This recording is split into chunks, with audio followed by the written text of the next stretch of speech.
D'ailleurs, pour Mbangai, la NG4 cadence, il y a partie de Bondas, pour sa santé. NG4 cadence, il y a partie de Bondas. Utilité moi si faye aye bakibo moi si na ye qui azalaka nani yango mona le 8 mars moi sinon so za campagne pour comprendre que habillement y en pas na comportement na biso il faut se comporter vraiment pour la journée de la femme ezali puta vraiment li puta te pour la vraiment pour la journée de la femme ezali moi si faut na bizeli ya bo moi si qui bo moi si il faut na nzoto na li puta te.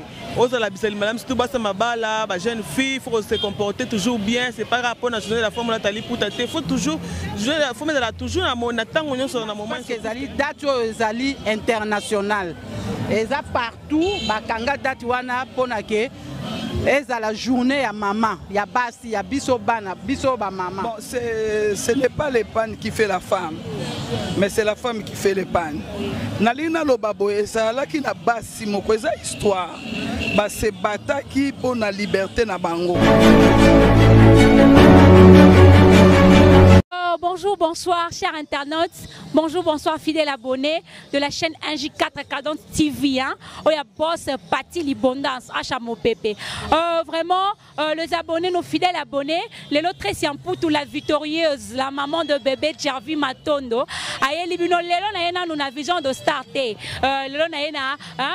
Pesa opinion na yo donc aux à l'aise loba salon de yo moni la maman de kende là le long de la journée de la femme depuis journée internationale de la femme mais mingi il y a tant de femmes on va éviter les pourquoi nous fêtons cette journée puis selon le femme aujourd'hui journée de la femme veut dire être en panne hein, très simple pour toi zaboye mais je vais parler avec quelques mamans oh va zapper ma femme hein parce que ça là moi moukié toyeba journée de la femme vraiment réellement Zanini pourquoi aussi journée de la femme pourquoi aussi fêter le 8 mars en tout cas c'est un peu ça là je salue maman Mireille Matondo Mirma hein maman ma deuxième maman Nangami Balonzamba Pesanga maman merci beaucoup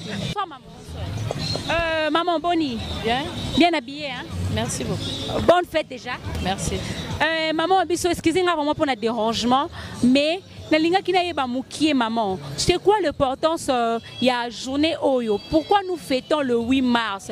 Parce que normalement, tout le mois de mars est dédié pour les femmes. Mais sinon, puisque la femme fait un mingi, qui fait mingi le 8 mars. Donc, on a le pourquoi, c'est dit à quoi tu fais ta journée Oyo? Bon, la journée de la femme est faite à ma maman. Hein? Ma maman va faire tango parce que ils ont utilité moi si faye aye bakibo moi si na ye qui azalaka nani yango mona le 8 mars moi sinon so za campagne pour comprendre que habillement y en pas na comportement na biso il faut se comporter lokola ba maman eza bien pour na biso. Merci maman mais net na biso ba jeune ya lelo pour na biso 8 mars journée de la femme eza veut dire moi si on a la puta des jeunes des femmes est-ce que donc ezaka li puta des salaka moi si ou il y a d'autres trucs que salaka que moi si pena moi abenga ma moi si non ezaka li puta te bon moi si ezana un comportement ya mutu bon moi si eza valeur moi si ami pesa kana nzoto na ya attaque femme ezali puta te à solo hein maman oui merci beaucoup merci beaucoup merci bonne soirée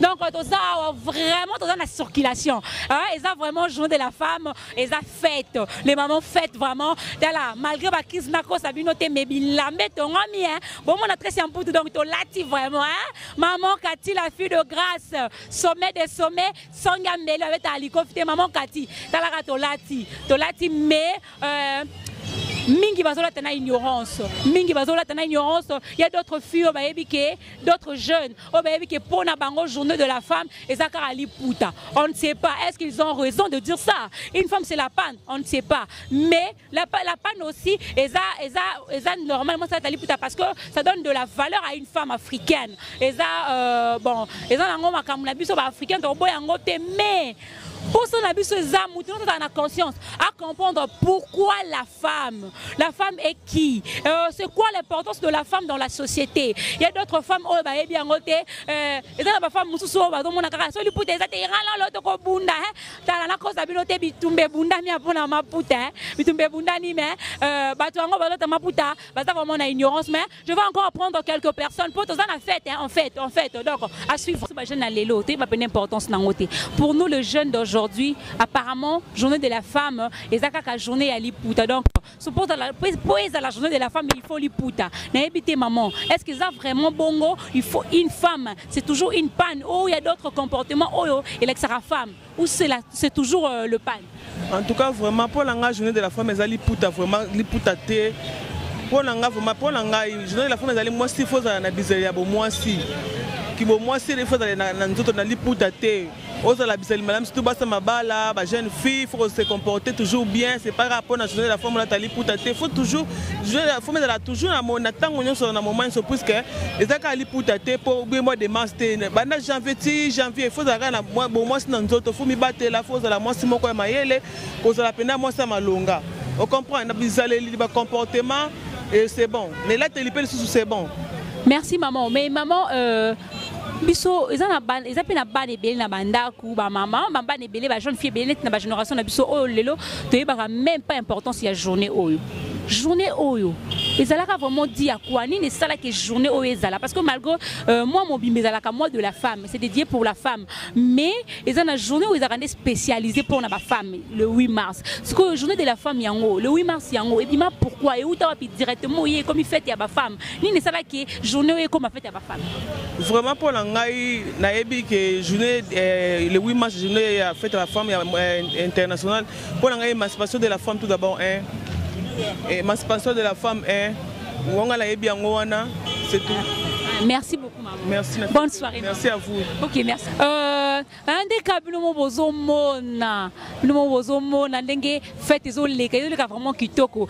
Mapute latamina ko sabino te donc mapute latami vraiment mais to ebite kini to exagéraka. Mapute ngwe latami mais na ba façon nini ba ujana balati ba maman balati mais tozo ebati wa ba femme ya solo les vraies femmes hein bazomona na te po habiller mande makambu ya na ko sabino tete bomona pena ba maputa ndenge latameli te non et comme ça la pe passi hein dege ya kolati la liputa ngo ezo pesa sous valeur ya femme africaine te ezo pesa valeur ya femme africaine te parce que tozo lobake on se dit qu'on est de femmes on fait le 8 mars oui mais na quelle façon parce que le lot il y aura trop de desarts trop de naïbité mambe bela mabe salama quand la journée de la femme en haut les femmes seront violées aujourd'hui donc ça fait vraiment mal.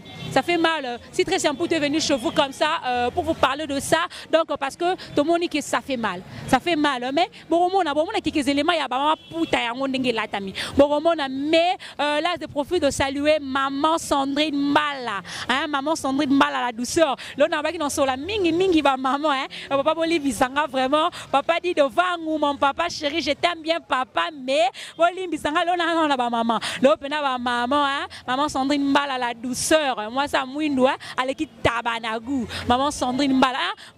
Boli misanga pena ba papa donc c'est pas de ma faute. Merci. Merci. Nenka abino mo bomoni ndenge boyoki moi conseil et ça lit bien par rapport hein. Donc on continue toujours bon bozomona donc ambiance vraiment ça hein. Dans la couloir à ma tête. Donc dans la ma tête na couloir ba maman vraiment c'est déchaîné mais malgré que c'est là il faut conseil hein. Le pourquoi sungi biso sungi ba maman belé. Merci beaucoup. Bonsoir maman. Bonsoir. Bonne fête de femme. Merci beaucoup. Maman, excusez-moi pour le dérangement, hein, mais maman, tu as tous en moins éclaircissement moqué par rapport à la journée internationale de la femme. Est-ce que journée internationale de la femme, apparemment, de tout monde est là, et comme il y la définition, comme il y la journée internationale de femmes en panne, est-ce que journée en cité dans les pourquoi en fait le 8 mars? Pourquoi toujours le 8 mars? Parce que moi, mon bima, il y a mars, c'est dédié pour les femmes, mais apparemment, tu fais ta mingi kaka le 8 mars. C'est pourquoi c'est dit à quoi maman? Bon, on a répondu à la question à Liboso. le 8 mars parce que ezali date ezali international. Eza partout bakanga date wana pona ke ezala journée ya maman, ya basi, ya biso bana, biso ba maman. Et puis ça meli biso. Eza nécessairement pour aller pour tandengo lobité. Nous devons réfléchir. Eza likambali pour toko réfléchir parce que thème ya année o ezali égalité ya mwasi na mobali.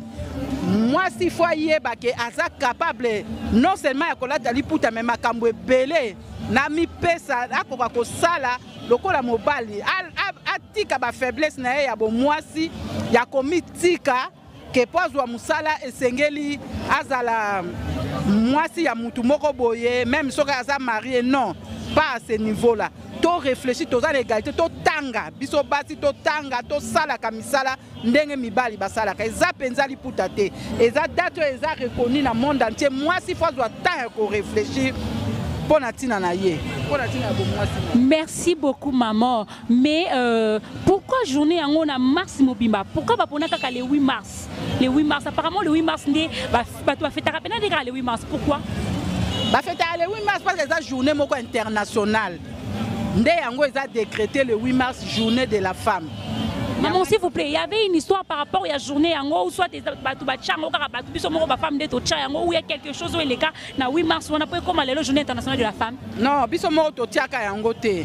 Et si etiama lelo ezali soki 40e année otozo fêter yango et si etiama ba 4 place basi bazwaka décision que à partir à lelo to lingi sous makambo to za parité to ça la parité biso na mibali to za la ndenge moko. Po tozo tanga ndenge moko. Tozo kende ba na la place mususu kutu basi bazo réussir plus que mibali. Mais comment bango baza ko zoba fonction ya minene biso basi to tika la sima. Ya mwa tozo bunda to za la ndenge moko. Merci beaucoup maman. Je vous en prie.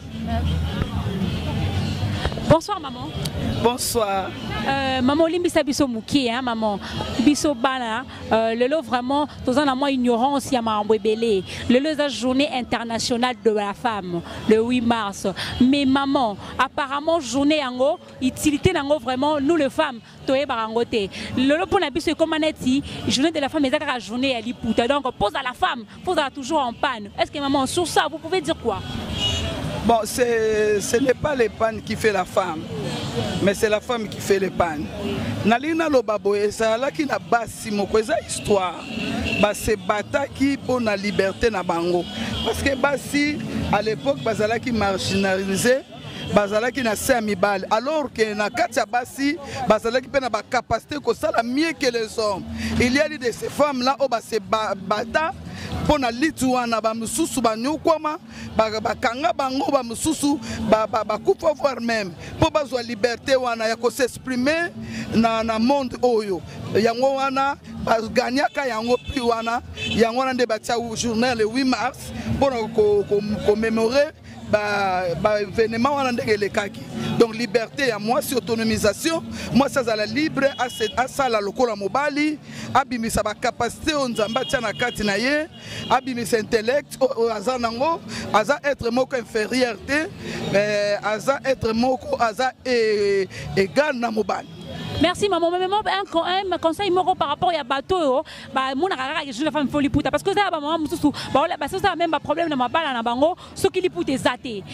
Moi conseil maman et puis na maman jusque les dans la banne belé, on va faire journée la femme ba jeune belé, maman elle est là va faire journée la femme na ignorance. Bah et puis vraiment important, c'est merci parce que déjà ba comprendre l'importance mais moi conseil pour na bateau ça va créer pas problème grâce au liputa zaté maman. Bon ba papa ba honorer ba maman ba mérite yango so ba sommer bango liputa ya mabete ezami pour la femme africaine liputa mais par contre na monde bazola ta maputa ko abisote mais so papa za na moyen à honorer moi sinaye c'est pas le mal mabende nde bazo jouer lango bazo bimela na ndenga mabe na ba masanga na ba désordre nde komi mabe donc liputa muté sala mama te mama nde muto sala liputa donc ce que ils ont mis gloire à Dieu mais so ozuite là to yozu et on nde kolongolo ki moi cité oza être moko ya valeur moko les reconnaître valeur na yo et reconnaître aux na capacité de se défendre dans le monde na ba domaine nyonso yango les salo femmes ce n'est pas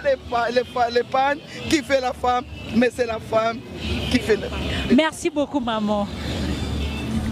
aussi bino moko bandeko balandi bomoni ndenge to sololi na batu.